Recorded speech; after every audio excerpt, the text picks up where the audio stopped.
Merci de nous associer à ces présentations sur le thème du cancer de la prostate.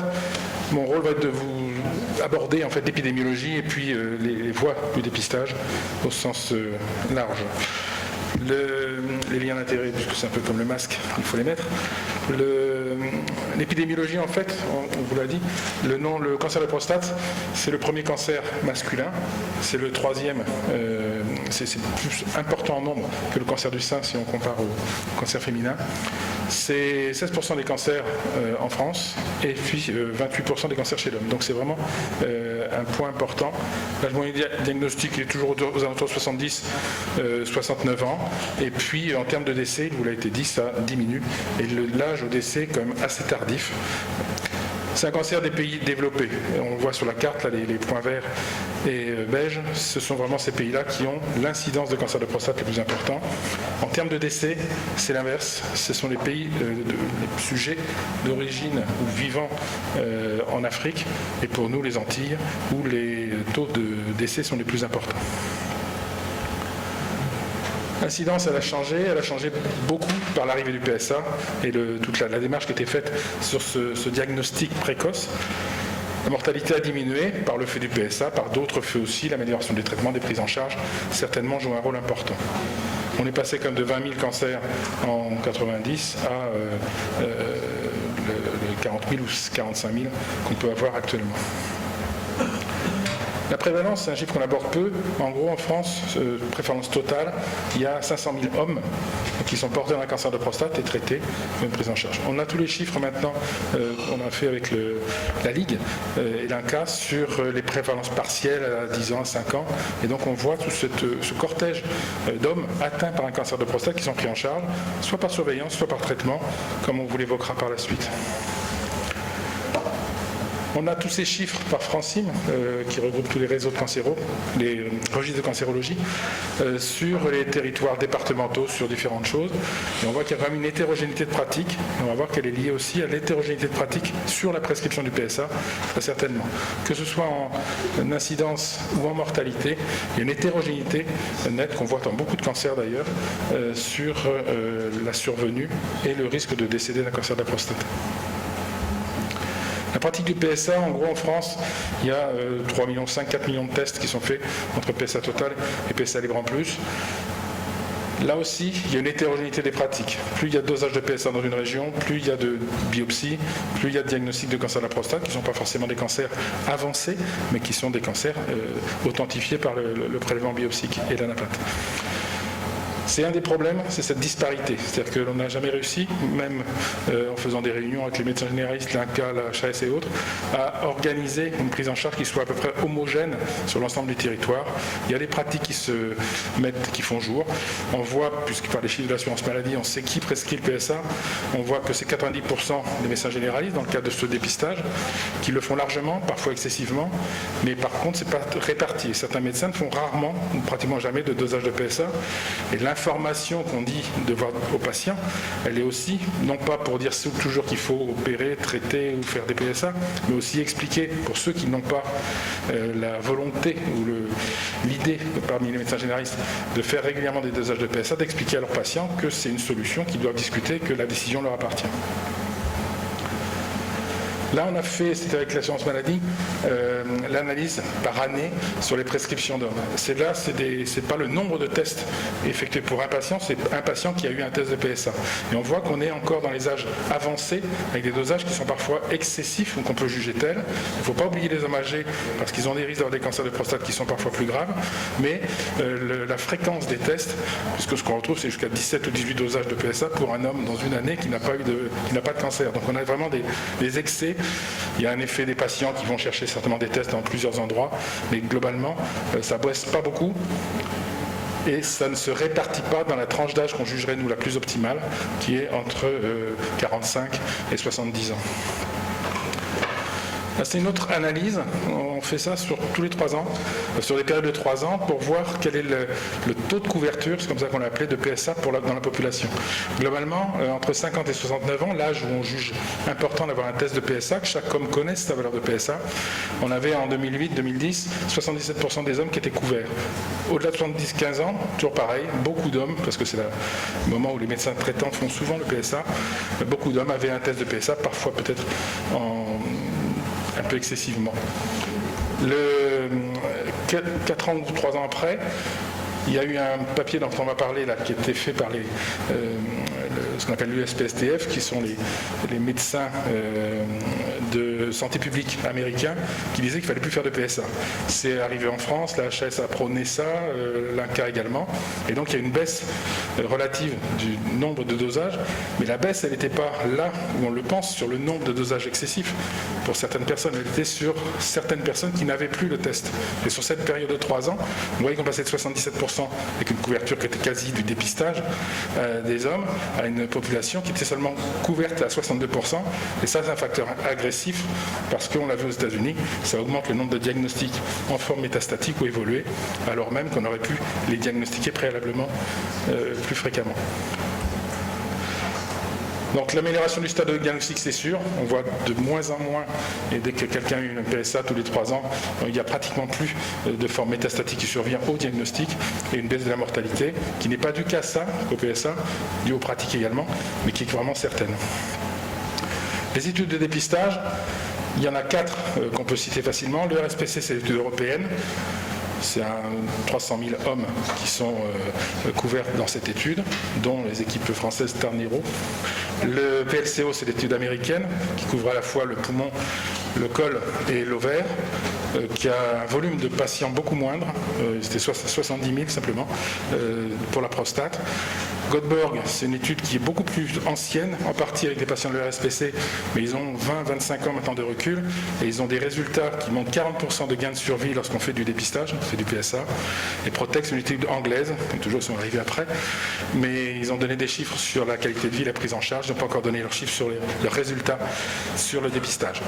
Le RSPC, le gain de survie, c'est 21% pour une personne qui fait un test par rapport à ceux qui n'en font pas. 21%, c'était à 9 ans, c'était à 12 ans, c'était à 15 ans, et donc ça se poursuit. En gros, on pensait que ça monterait plus, mais enfin de fait, pour l'instant, on en est là. Göteborg, je vous le disais, 40%. PLCO ne montrait pas de bénéfice en termes de survie sur la prise en charge par le PSA régulière dans le cas d'un dépistage.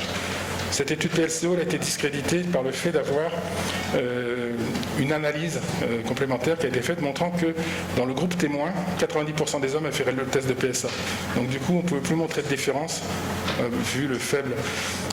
l'étude manquait de poids de ce fait-là et l'étude a été discréditée. Toutes les méta-analyses qui avaient été faites combinant RSPC et PLCO ont été supprimées et ce groupe que je vous citais de l'USPSTF, les services de préventif américains, ils avaient d'abord dit qu'il ne fallait pas faire de dosage de PSA au-delà de 70 ans. Éventuellement, on peut l'admettre, mais on juge plutôt sur la quantité de vie restante pour l'homme, l'espérance qu'il a d'avoir plus de 10 ans d'espérance de vie. Et puis, quelques années après, ils n'ont dit plus de PSA du tout. Quel que soit l'âge, quelle que soit la situation, à part les signes cliniques.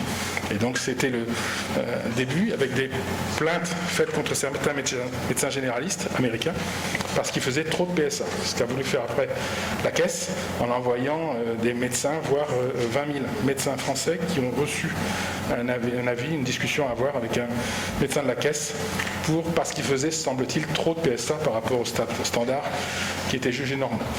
Le SPSTF qui a donc déconseillé tous ces tests et engendré une augmentation du nombre de cancers de prostate métastatiques lors de la découverte aux États-Unis. Ils ont annulé leurs recommandations. Ils auront pris un peu celle qu'on avait faite à l'affût avec Philippe Mangin il y a très longtemps, incitant tous les hommes à connaître leur valeur de PSA et à réaliser des tests régulièrement. L'important, c'était l'information. C'est le premier point que l'on citait. Et là, il est cité comme étant informer les hommes pour, contre, leur donner des informations qui soient claires sur les conséquences de la réalisation du test, révéler un cancer, éventuellement des traitements, des prises en charge, qu'ils le sachent. Et qu'après, la décision leur appartienne de réaliser ce test. Et toujours de rester, pour eux, moins de 70 ans, ne pas faire de test de PSA. Ah, c'est parti en l'air. Les facteurs de risque, ils ont été un peu évoqués. L'âge, c'est sûr. Plus l'âge augmente, plus il y a de risque de révéler un cancer de prostate. Pas forcément agressif, mais parfois, pour les personnes âgées, il peut l'être.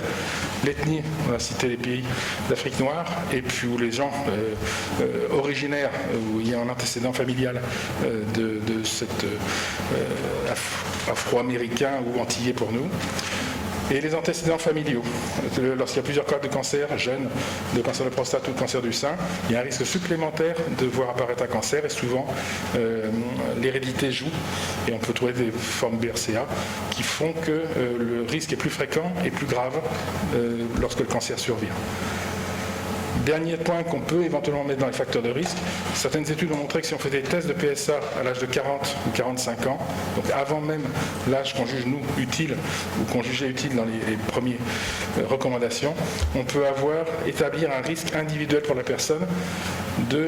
L'étude c'était ne meurt pas d'ici 30 ans par un cancer de prostate métastatique. Donc ça permettait de décaler un peu les dosages en fonction de cette valeur lorsque la valeur était très basse ou au contraire lorsque la valeur était un peu élevée, inférieure au seuil auquel on biopsie habituellement, d'inciter les hommes à faire des tests annuels. Les recommandations pour finir. Les questions, quelle que soit la prise en charge du cancer de prostate, elles sont de 4 ordres. Faut-il prescrire un dosage de PSA? Habituellement, c'est les médecins traitants, et puis l'information qu'on peut donner nous-mêmes, qui font cette prescription à 90%. Après, c'est les urologues, après, c'est les cardiologues, et après, c'est les oncologues médicaux. Donc, c'est quelque chose de très particulier, c'est des pratiques. Donc, la discussion doit avoir lieu, et puis après, on décide de faire un PSA. Et dans les études qu'on avait fait pour certains groupes, on voyait que plus de la moitié des hommes disaient ne pas savoir pourquoi ils avaient eu un PSA, ne pas comprendre qu'est-ce qu'était le test. Et donc ça s'améliore un peu, mais c'est vraiment là-dessus qu'il faut travailler. Deuxième question sera la question que posera l'urologue, c'est faut-il réaliser une biopsie? On a une valeur de PSA normale, est-ce qu'on fait certains tests qu'on va voir, ou est-ce qu'on réalise la biopsie, est-ce qu'on ne la réalise pas, quelles sont les fréquences de tests qu'on va faire par la suite, et puis à la fin, ça sera est-ce que tous les cancers, une fois qu'il est révélé, est-ce qu'on peut surveiller? Si on peut surveiller, c'est la meilleure option. Si on ne peut pas surveiller, quel est le traitement le plus adapté? À chaque fois, c'est le généraliste, 2 l'urologue, 3 la RCP qui discutent, et c'est des travaux qui permettent d'envisager avec le patient tous les éléments de sa prise en charge et puis qu'il y participe. Cette stratégie, elle revient donc à l'information non ambiguë, dire tout. Il faut qu'il consente à la démarche. C'est vraiment, c'est pas un PSA qu'on fait au sein de 17 ou 18 bilans tests qui sont faits dans la plupart des ordonnances, on les analyse. C'est vraiment une démarche d'information et de réalisation du PSA sur des arguments forts. L'interrogatoire sur les facteurs de risque personnels, on l'a cité. Population antillaise pour nous, c'est majeur. Et puis les personnes qui ont plusieurs cas de cancer du sein, de la prostate ou de l'ovaire dans la famille, pour lesquels ils auraient un risque supplémentaire, et notamment BRCA. Le premier dosage, il reste recommandé vers 50 ans, 45 ans pour les groupes à risque. Il y a cette notion du PSA à 45 ans qui permet de mesurer le risque qui reste à discuter. La fréquence, le RSPC, l'étude européenne, c'était 4 ans d'intervalle. L'étude américaine, c'était 6 ans. Et les Suédois, ils étaient à 2 ans d'intervalle. Globalement, c'est 3 ou 4 ans d'intervalle lorsque la valeur du PSA n'est pas élevée. Touche rectal PSA sont les 2 éléments qui restent les plus importants à réaliser. Ce n'est pas le PSA qu'on suit de façon régulière. Il y a des cancers avec des faibles valeurs de PSA très indifférenciées pour lesquels le touche rectal peut apporter une information claire et non ambiguë. Et puis à discuter la place de l'IRM, on va en parler juste après, et les nouveaux biomarqueurs. Donc en théorie, l'optimisation des performances du PSA, on l'a fait depuis très longtemps, c'est le temps de doublement, ou la densité, la vélocité, mais qui ne prédit pas trop le risque du cancer de la prostate, c'est dans cette cinétique, les nomogrammes qui sont sortis, et puis de nouveaux marqueurs. Ces marqueurs, ils soient soit sanguins, soit urinaires. Le test Phi, c'est du PSA libre un peu amélioré. Le 4K, c'est un système américain, mais c'est déjà un nomogramme parce qu'il y a des données cliniques. Le PCA3 ou le SELECT sont des tests urinaires génomiques où on va avoir des informations sur le risque d'avoir un cancer, le risque qu'il soit agressif et différentes choses de cet ordre-là. Donc globalement, pour l'instant, il n'est pas recommandé en pratique courante. Certains de ces tests, c'est 80 €, d'autres c'est 200. C'est comme des coûts importants, il ne faut pas les faire systématiquement à la suite de ça. Mais après biopsie négative, lorsqu'on se pose la question de refaire une biopsie à quelqu'un dont le premier prélèvement s'avérait négatif, il peut avoir un intérêt majeur. Les tests qu'on fait après biopsie pour mesurer le risque ou l'agressivité des cancers, donc au tête pour le risque des cifères, c'est après la biopsie positive, puisqu'on le fait sur le fragment biopsique. Ils n'ont pas de lieu d'être dans le cadre du PSA ou du dépistage. L'IRM, c'est majeur. Il faut que l'IRM soit faite dans de bonnes conditions. Elle permet de prédire le risque d'avoir un cancer et surtout d'orienter les prélèvements lorsqu'ils vont être réalisés. Donc avant la biopsie, c'est fondamental maintenant que l'IRM ait lieu et qu'on puisse faire des fusions d'images ou analyser bien l'IRM pour biopsier à la cible qui semblerait la plus opportune.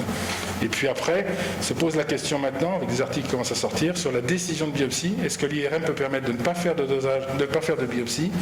Est-ce qu'on peut décider?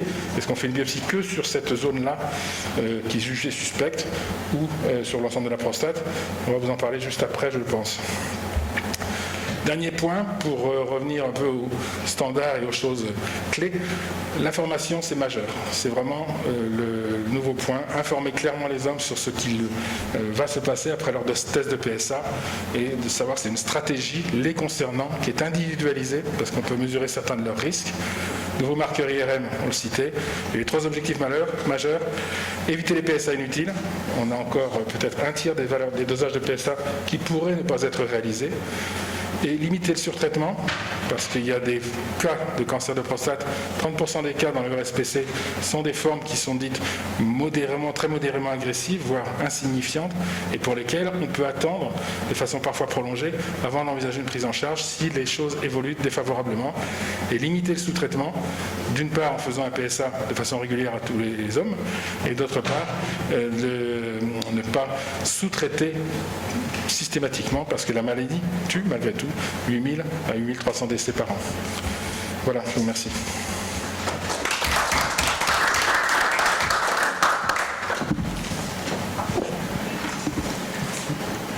J'appelle aux questions sur la présentation concernant donc l'épidémiologie et le dépistage, puisque c'est quand même un sujet qui a été particulièrement discuté. Peut-être monsieur François Richard. Non, c'était simplement, il y a un élément de dépistage éventuellement épisodique, mais qui est celui, il y a eu des études qui ont montré, parce qu'on en a parlé pour le Covid aussi, le dépistage grâce aux chiens testés et utilisés dans le cadre du dépistage. J'ai vu des papiers. Ça en est où, ça? Il faut demander à Olivier, c'est lui qui a le plus beau chien de la région. Il fait ça.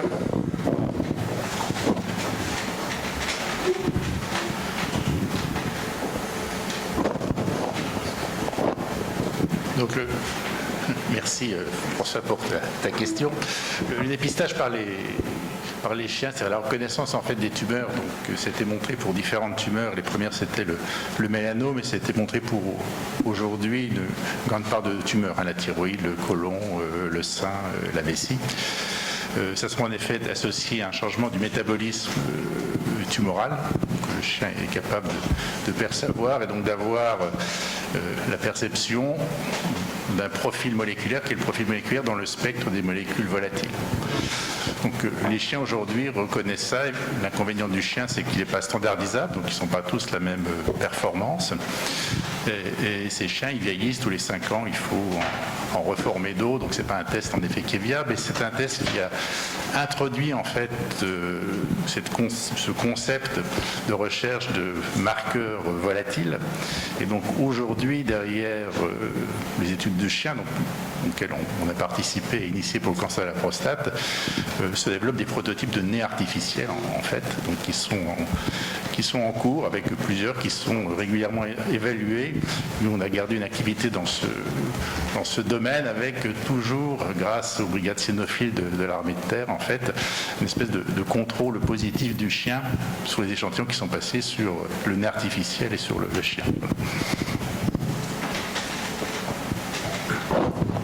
Oui, j'ai une question concernant les facteurs de risque ou d'aggravation liés, dont on parle beaucoup, au tabagisme. Je ne sais pas si sur le plan épidémiologique, il y a une démonstration Pas de trop cette sur la incidence ou pas. On en a vu quelques papiers, mais le tabac n'est pas l'élément principal. Mais est-ce qu'il peut jouer comme facteur de gravité? Pas tant, mais c'est pas le Pas tant que ça. facteur. À la limite, il y a le laitage. On disait qu'il pouvait avoir un effet sur le risque d'avoir des cancers de prostate lorsqu'il était pris en excès. Et puis, tout ce qui était viande grasse. Et après, c'est d'autres facteurs qui ne sont pas trop maîtrisés.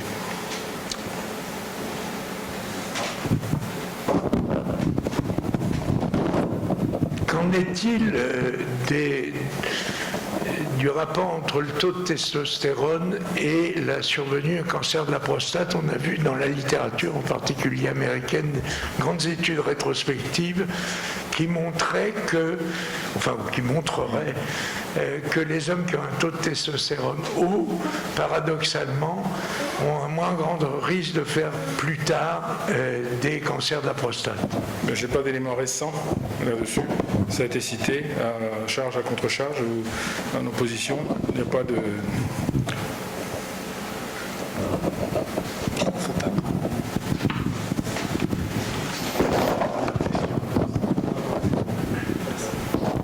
Alors, vous avez montré une carte de France qui est très hétérogène selon les départements.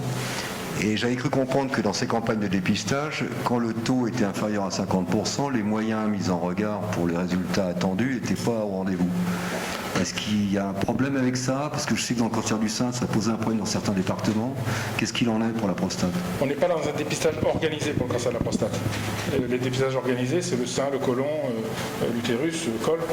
Là, c'est organisé par l'INCa. Les chiffres qu'ils obtiennent de personnes réalisant les tests sont relativement faibles. C'est 50% pour le sein, 37% pour le côlon. Ce pas des chiffres qui sont forts. C'est pour ça que je citais le fait d'avoir, pour la prostate, alors qu'on est en dehors d'un contexte de dépistage organisé, un chiffre de 70%.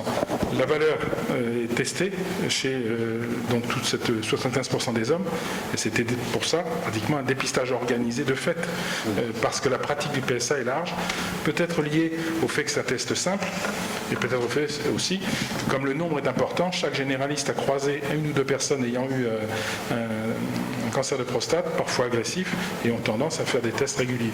Et c'est souvent, c'est ce qu'on voyait dans les travaux qui sont faits avec la caisse, c'est de voir que le test de PSA, il est un peu dans une pratique routinière pour les médecins qui tous les ans, quand c'est pas tous les 6 mois, font le test de PSA.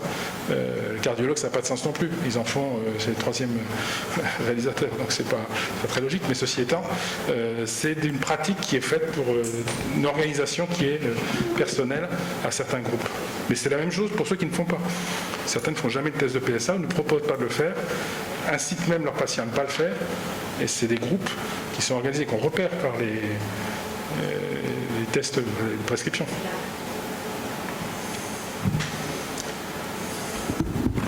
Merci Xavier.